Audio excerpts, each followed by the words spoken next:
He recibido este sobre, alto secreto, señor profesor Javier Química Orgánica. No sé, no tengo ni idea qué podrá ser. Vamos a ver.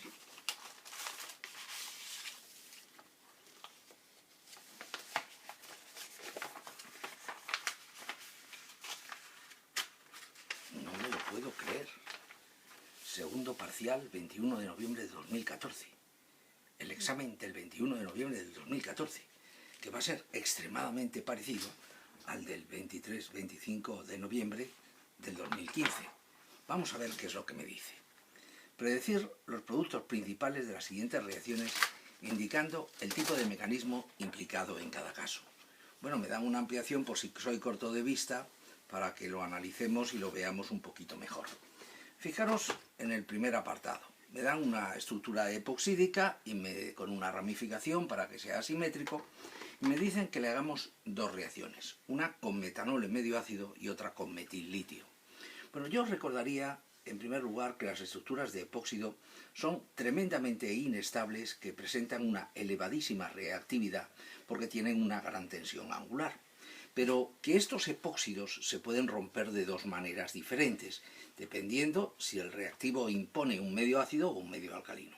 En medios alcalinos, la rotura del epóxido sigue clarísimamente un orden de reacción 2, un mecanismo de tipo SN2, con apertura del ciclo.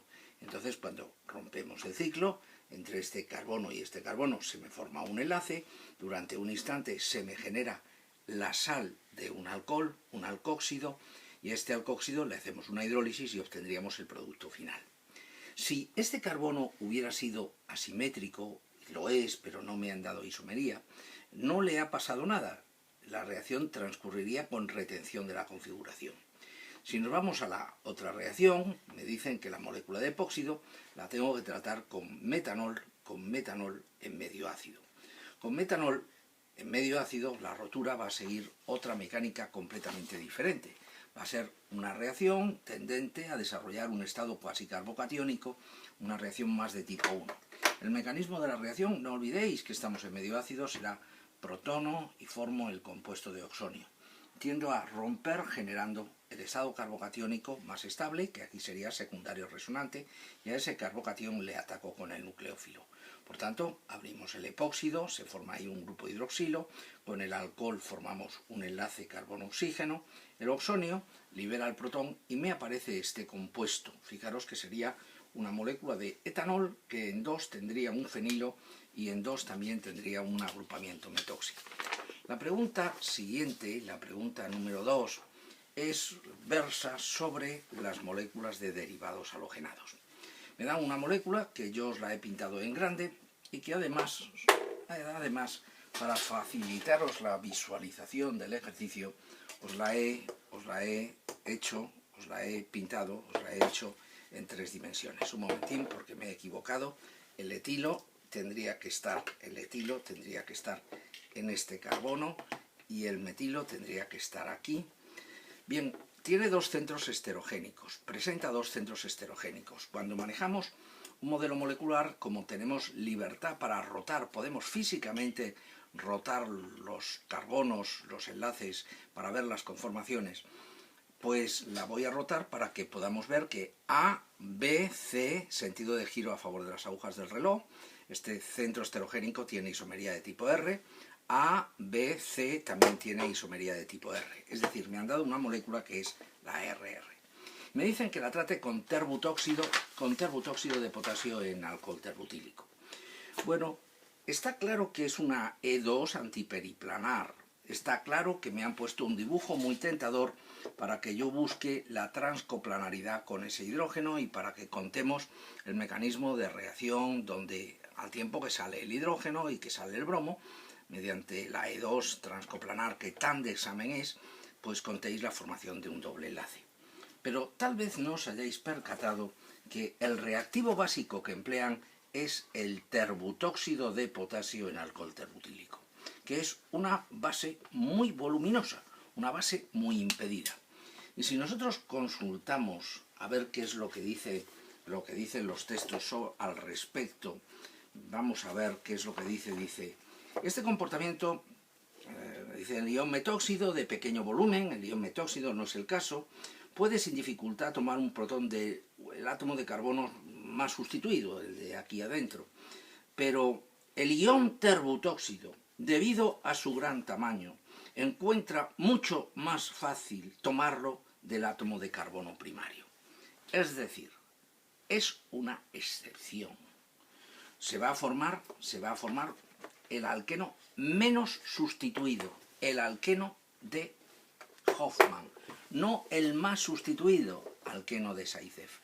La molécula que ellos os dan es CH3, CH tiene un etilo, vamos a pintarlo de esta manera, aquí tiene un carbono donde está el átomo de bromo y aquí tengo otro CH3. Bien, con reactivos como el metóxido de sodio o la potasa en etanol caliente, el doble enlace se formaría lo más sustituido posible, el alqueno de Zaitsev. Pero como están empleando un sustituyente, están empleando una base voluminosa, como es el terbutóxido de potasio en alcohol terbutílico, esto hace que tienda a desarrollarse el proceso, como os he leído en la página 348, en el tomo volumen 2 del libro del profesor Soto, se tiende a formar el alqueno menos sustituido mayoritariamente. Por tanto, el resultado sería la formación del doble enlace entre estos dos carbonos. Fijaros, entre estos dos carbonos. El carbono de donde sale el bromo y el carbono primario de donde voy a coger el hidrógeno. En cuanto al mecanismo de la reacción, creo que lo conocéis, se va formando metanol, se va formando el doble enlace y va saliendo el ion bromuro que formará bromuro de potasio. Este era el apartado letra B. Pasamos al siguiente ejercicio. Bien, en el siguiente ejercicio, apartado C, en el apartado C me dan otra molécula que yo os he analizado los centros esterogénicos, son RR, pero voy a pintarla, la voy a pintar en plano sin la isomería, porque probablemente percibáis mejor qué es lo que sucede. Que hay un carbono, un hidrógeno, aquí veo un agrupamiento fenilo, que en la pregunta de examen me lo ponen por abreviatura, me ponen pH, luego me encuentro otro carbono que tiene el átomo de bromo y que tiene aquí un agrupamiento fenilo y un átomo de hidrógeno. Bien, estamos ante un derivado halogenado secundario, el carbono aquí es R, aquí también es R. Me dicen que lo haga reaccionar con ioduro de sodio en acetona seca, en acetona pura. Reacción también muy interesante que podemos encontrar también en el volumen 2, en la página 333, y que dice, se llama nucleófilos halogenados. La reacción de intercambio de un halógeno por otra, es una reacción de equilibrio que se utiliza con el nombre de reacción de Finkelstein. Finkelstein, no Frankenstein, Finkelstein, para la obtención de ioduros de alquilo a partir de bromuros y cloruro. El equilibrio se desplaza aprovechando el hecho de que el ioduro de sodio es soluble. El ioduro de sodio es soluble en acetona, pero cuando se cambia un iodo por un bromo, el bromuro de sodio no es soluble y precipita. Bien, yo aquí veo la posibilidad de formar un carbocatión. Y fíjense cómo estos señores no dan puntadas sin hilo, o no hacen putadas sin hilo, como quieran pensarlo. Porque si ustedes sacan el ion bromuro alegando que es un buen saliente, que va a formar bromuro de sodio, que va a precipitar en la acetona, y ustedes forman un carbocatión, el carbocatión que forman es secundario resonante, clarísimamente desarrollaría una transposición para transformarse en un carbocatión terciario resonante con un benceno. Por tanto, esta transposición, donde aquí vendría el hidrógeno, el carbocatión me quedaría en este orbital vacío, y a ese orbital vacío le entraría el ioduro por arriba o por abajo. Por tanto, la molécula de la que partimos, que tenía dos centros esterogénicos, tienen que ver que como consecuencia de la transposición del reacomodo, uno de ellos ha desaparecido, se ha esfumado, y el otro se ha racemizado. La mitad de las estructuras aparecen con isomería de tipo R y la otra mitad aparecen con isomería de tipo S.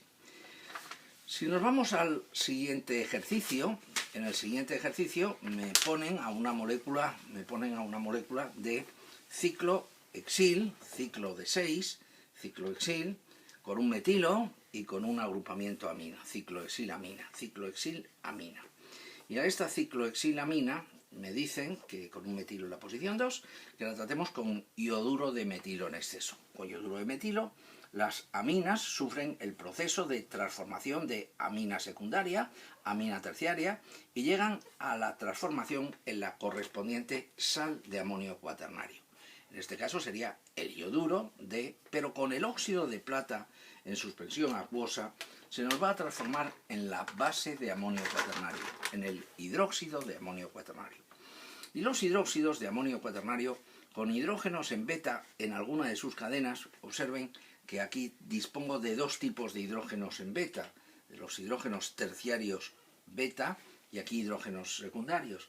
Desarrollan una E2 también transcoplanar, antiperiplanar, como la de los derivados halogenados, generando alqueno, amina terciaria de agua. El mecanismo es una E2 y por tanto igual que en los derivados halogenados.